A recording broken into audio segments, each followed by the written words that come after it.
우리는 지금 새로운 지능의 문 앞에 서 있습니다.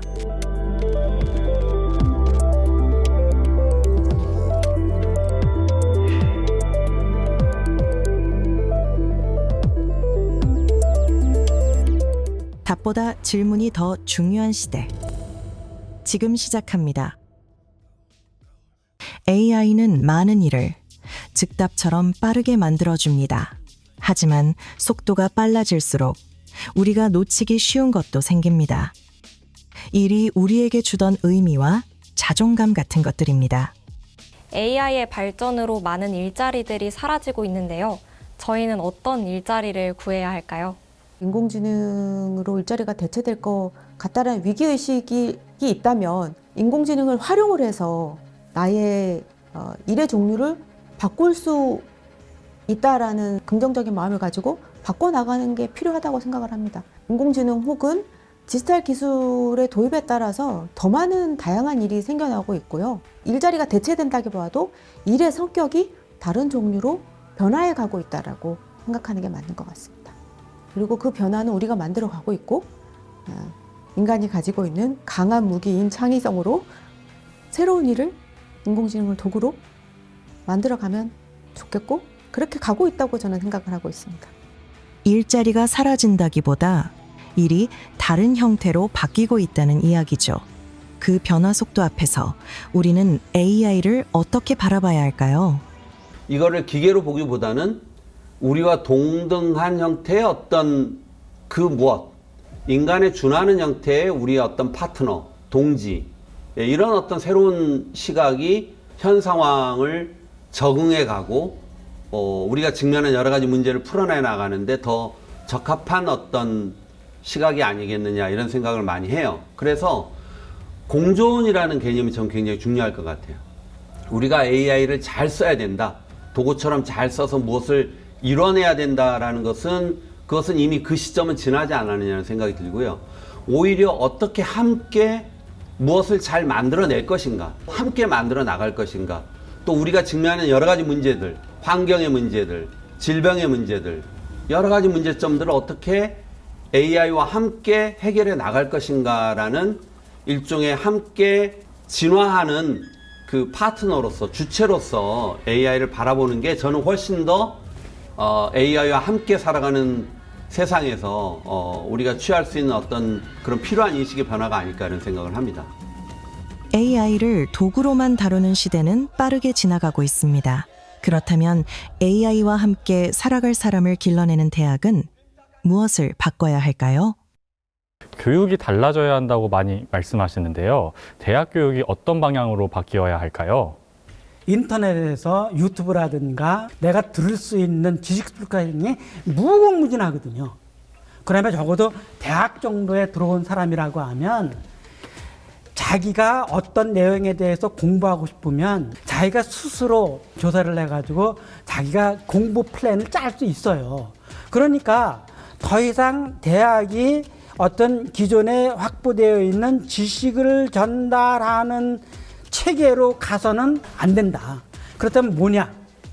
지식이라는 것은 이 너무나 방대하게 여기저기 있어가니까 대학은 학생들로 하여금 문제 파악 혹은 문제 발굴, 과제 설정 뭐 이런 것들을 통해서 그 문제를 해결해 나가는 방법 이런 것들을 좀 경험하고 자기 자신의 어떤 그런 역량에 담도록 도와주는 그런 교육이 됐으면 좋겠어요.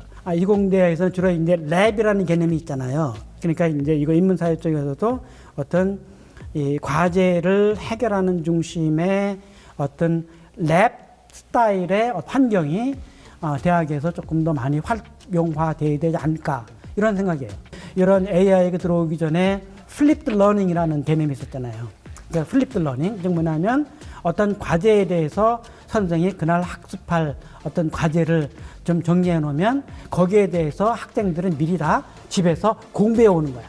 공부해 와서 수업에서는 거기에 대해서 이제 디스커션하고 거기서 이제 토론하고 거기서부터 어떤 문제점들을 파악하고 결론 같은 거 도출해내는 이런 그 방법인데 지금은 이 AI 시대이니까 뭐 AI한테 물어보면 뭐 기본적인 지식이나 이런 것들은 다 알려줘요. 지식은 이제 훨씬 쉽게 얻을 수 있게 됐습니다. 그래서 대학의 역할은 지식을 주는 곳이 아니라 그것을 어떻게 쓰고 판단할지를 훈련하는 곳으로 더 중요해졌죠. 그 역할이 비면 우리는 인터넷 시대에 겪었던 격차의 문제를 다시 마주할 수 있습니다. 이거를 디지털 디바이드, 즉 디지털 격차라고 얘기를 합니다. 아주 심각한 사회 문제가 되죠. 그래서 미국 정부가 이 문제를 해결하기 위해서 미국 정부와 기업들이 민관 협력하는 대대적인 캠페인을 통해서 이 디지털 격차를 줄이기 위한 엄청난 노력을 하게 되고, 우리나라도 소위 정보화 교육이라는 이름으로 이 디지털 격차를 줄이기 위한 정부 단에 있어서의 움직임들이 벌어지게 되죠. 상당히 효과를 거두게 되고요. 그런데 지금 AI로 인한 이 소위 디지털 격차는 인터넷으로 인한 격차보다도 훨씬 구조적 불평등을 가져올 가능성이 더 커요. AI를 잘 쓰는 사람, 그렇지 않은 사람, 이거를 끌고 가는 사람과 단순히 이용하는 사람 간에, 그리고 이용하지 않는 사람 간에 이 구조적 격차는 그냥 단순하게 지식 격차를 넘어서 굉장히 심각한 경제적 격차까지도 불러일으킬 겁니다. 그래서 여기는 반드시 국가가 개입을 해야 되는 문제이고요. 그래서 대대적인 형태의 인터넷 격차를 줄이기 위한 정부와 민간의 공동 노력처럼 AI 리터러시, 즉 AI를 잘 활용할 수 있는 능력을 갖추도록 하는 것은 저는 국가의 책임이고 사회의 책임이다. 일각에서는 AI를 그냥 두려움의 대상으로만 보고 있는데, AI를 잘 활용하는 것은 이제는 어떻게 보면 현대사회를 살아가는 사람들한테 기본 역량이 아닐까라는 생각이 듭니다. 그래서 기본 역량을 갖출 수 있는 그런 수준의 AI 리터러시 교육은 반드시 필요하다. 이것은 국가의 책임이다 라고 생각을 합니다. AI 시대의 격차는 개인의 힘만으로 줄이기 어렵습니다. 그래서 국가가 교육과 제도로 기본선을 만들고 개인은 그 안에서 무엇을 준비할지 고민하게 됩니다. 인공지능에게 물어봐서 답을 얻었지만 그 답이 좋다고 할지라도 그 결과를 쓰는 것은 결국 사람이잖아요. 그러니까 그 결과에 대한 책임은 우리가 지고 써야 되는 거겠죠. 결과를 수긍하고 책임을 질 수 있느냐라는 질문을 하면서 써야 될 것 같아요. 저는 인공지능 개발 연구를 하고 있지만 다소 좀 보수적인데요. 인공지능은 기계거든요. 기계는 의식을 가지고 있지 않습니다. 책임도 질 수 없고요. 데이터를 주고 학습을 시키면 학습된 대로 답을 하게 됩니다. 우리가 좋은 데이터를 학습시키면 좋은 결과로 응답을 할 것이고요. 그렇지 않으면 나쁜 결과로 응답을 하겠죠. 그리고 사회적인 문제나 문화적인 어떤 민감도와 관련해서 인공지능에게 학습을 시키지 않았다면, 인공지능에게 지역 간의 어떤 차별 감정이 없도록 학습시키지 않았다면, 혹은 다른 언어 문화권에 관련된 한국과 다른 문화가 있다라는 것을 언어적으로 학습시키지 않았다면 인공지능은 그 내용을 잘 모르겠죠? 그러면 모르는 채로 대답을 할 것이고, 어떤 사용자가 어떤 차별을 품은 질문을 해도 인지를 못하고 민감도가 떨어진 상태로 답을 할 겁니다.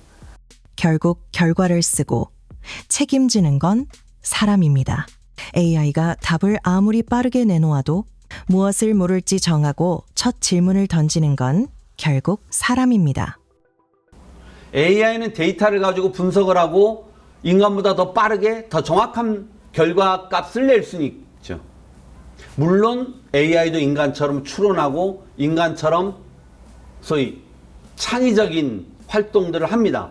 그러나 역시 그것도 출발점을 보면 뭔가 인간의 궁금증, 호기심, 상상으로부터 출발하는 거예요.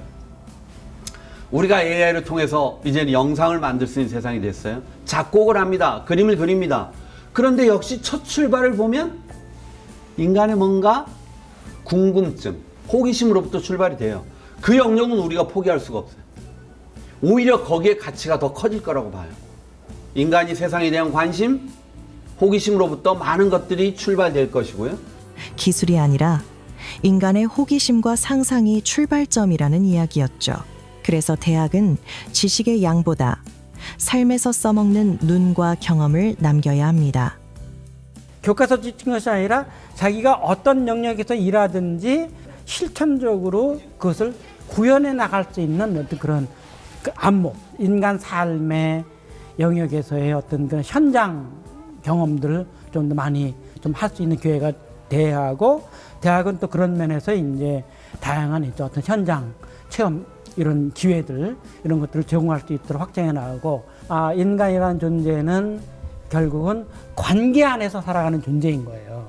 해외 나가서 살다가 보면, 직장을 하다가 보면 뒤늦게 깨달아요. 이 관계라는 게 얼마나 중요한 건지. 그래서 사람들과 좀 더 넓은 관계를 맺어나고 동아리를 통해서든지 아니면 봉사활동을 통해서든지 아니면 학교에서 하는 어떤 프로젝트를 통해서 하든지 이렇게 폭넓은 인간관계를 맺어나가면서 절대로 혼자 뭐를 해결하는 또 살아가는 시대가 아니니까, 그런 관계를 바탕으로 해서 사회의 어떤 그 변화를 아니면 사회의 성장을 좀 이루어나가는 그런 그 힘이 생기지 않을까 생각하네요. AI와 함께 일의 모양은 달라지겠지만 의미와 관계는 여전히 인간의 몫입니다. 그 몫을 어떻게 해내느냐가 초지능 시대의 일을 다시 정의합니다.